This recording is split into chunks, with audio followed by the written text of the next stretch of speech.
Okay, now the second part is divisional performance. To calculate divisional performance, we require this data. So starting from where? Starting from operating profit of 24. So are we provided with this operating profit? Yes, we are provided with 24 million, 54 million, and 19 million. But it also includes allocated head office. If I add back 24 plus 5, it is 45 million.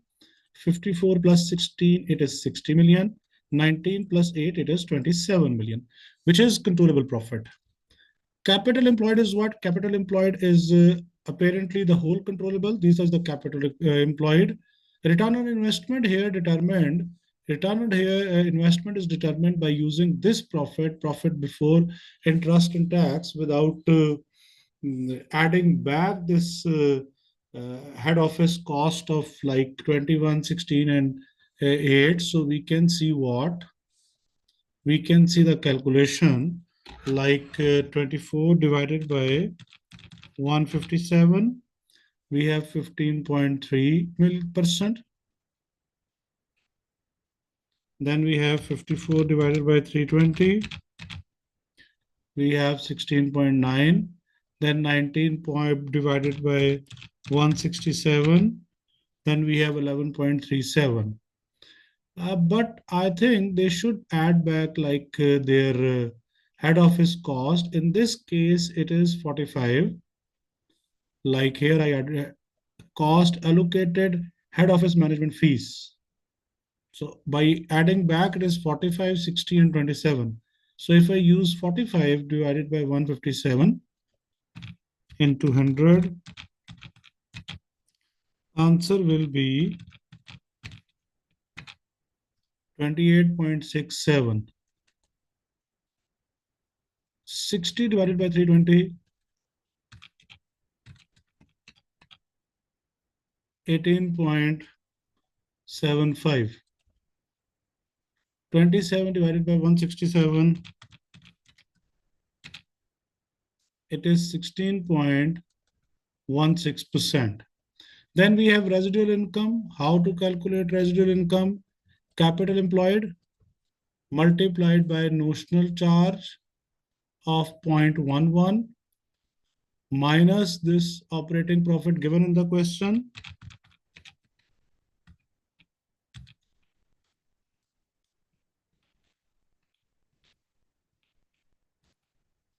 Here we have higher actual profit, that's why it is 6.3. But if we use this 45 as an controllable or operating profit, then 45 minus 157 multiplied by 0.11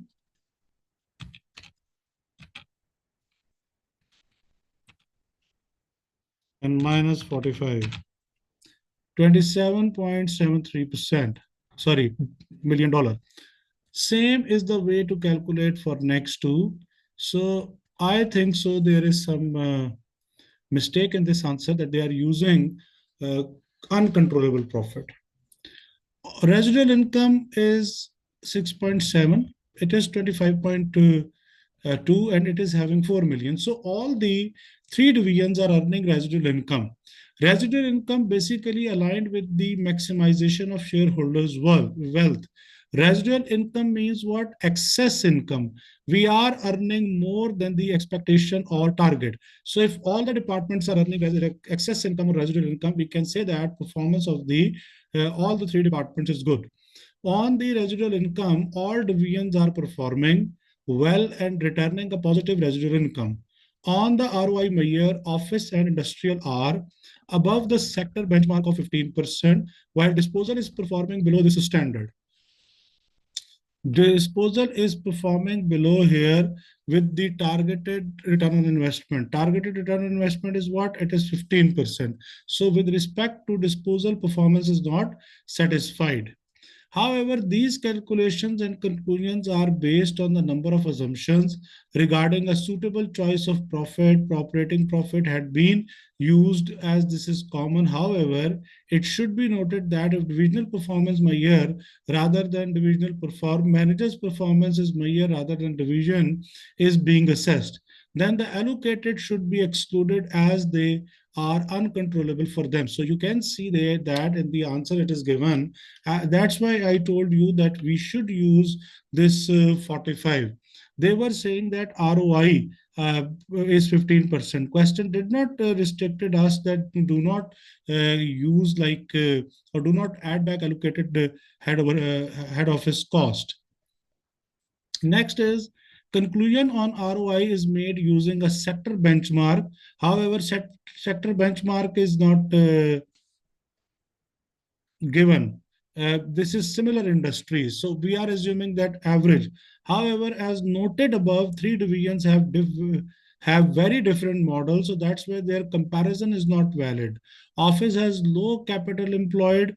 This is low capital employed, and low capital employed helps to manipulate this return on investment because capital employed is given in denominator.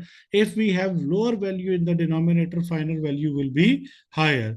So reflecting the simple nature of its work, while the other divisions require more capital. So that's why division and this division disposal has 167 higher capital employed in comparison with the office, and this industrial has almost double than the first division, reflecting the simple nature of its work while the other divisions require more capital. Probably due to their more sophisticated nature, it seems unlikely that each has same risk as they operate under different strategies, reflecting their different business models. Road should consider trying to refine its benchmark to better reflect these differences. It might not be surprising given disposal focus on growth that it is not at present meeting the benchmark. It might not be surprising given disposal focus on growth that it is not at present meeting the benchmark. Residual income performance depend on capital charge allocated, which is this is capital charge, and these calculations are used to use the company's weighted average cost of capital for office, but have chosen what is hoped is more accurate reflection of risk of two specialized division by using a historic estimate. So you are using road companies 11% weighted average cost of capital to determine the expected profit. The board should update these assumptions to reflect current risk faced by each division and produce a notional charge of a cost of capital for each division. So here he's saying that you are using company's cost of capital of 11%, which does not look appropriate.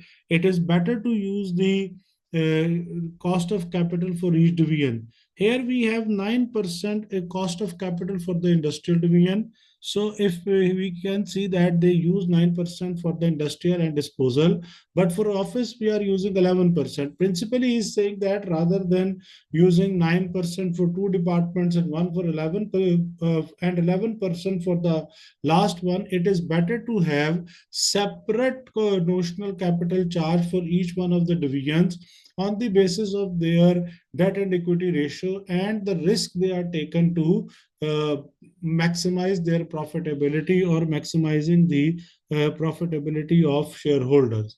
So this is what this one is the conclusion about the divisional performance. For the divisional performance measurement, we have three measures. First one is return on investment, second one is residual income, and the third one is transfer pricing.